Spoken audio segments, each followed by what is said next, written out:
ముఖ్యంగా మీ ద్వారా ప్రజలందరూ తెలుసుకోవాలని తెలియజేయాలని ఒక నిర్ణయంతో ఈ మీడియా సమావేశం నిర్వహించడం జరిగింది. కారణం ఏంటంటే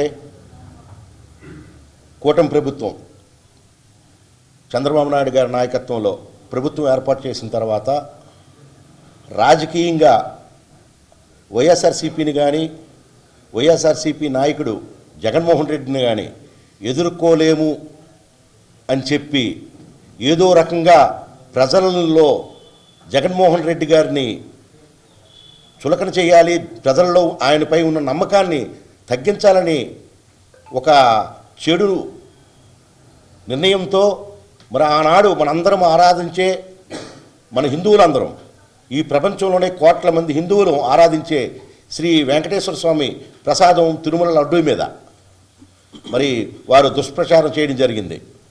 దాంట్లో భాగంగా ఆనాడు కూటమి నేతలు చంద్రబాబు నాయుడు గారు అయితేనేమి, లోకేష్ గారు అయితేనేమి, మన డిప్యూటీ సీఎం పవన్ కళ్యాణ్ గారు అయితేనేమి, వీరంతా కూడా తిరుపతి లడ్డూలో జంతుకోవు కలిసిందని, ఫిష్ ఆయిల్ కలిసిందని మరి ఆనాడు వారు ఆరోపించి ఒక దుష్ప్రచారం చేయడం జరిగింది.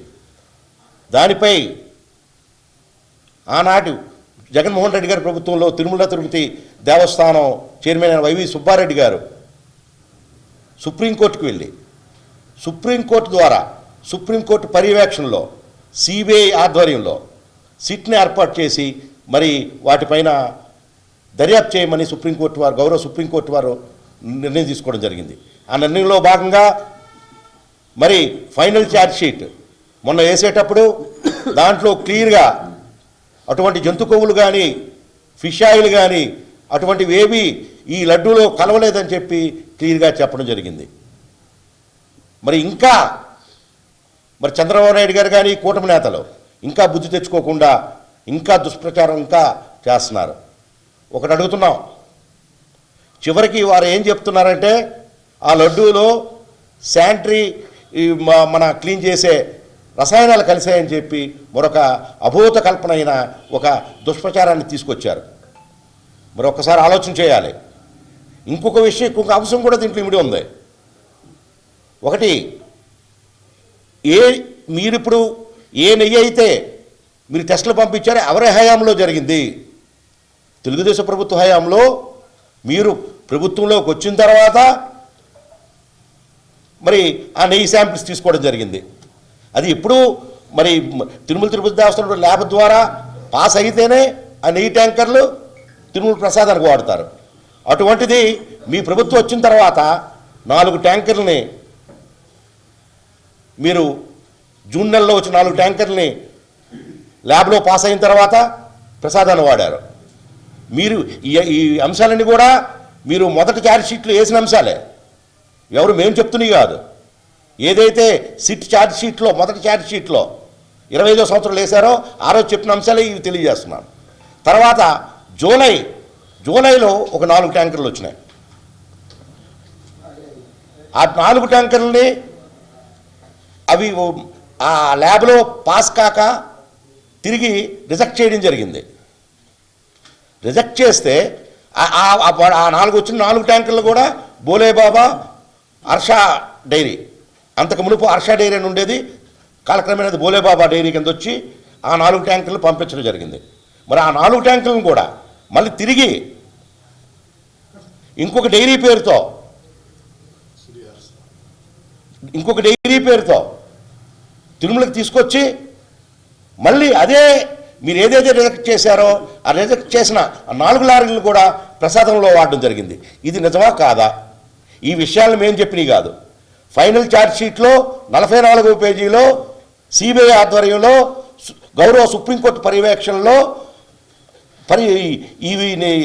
ఇవి చేసిన సిట్ ఆరోపించి సిట్టు సుప్రీంకోర్టు వేయడం జరిగింది ఈ అంశాలని.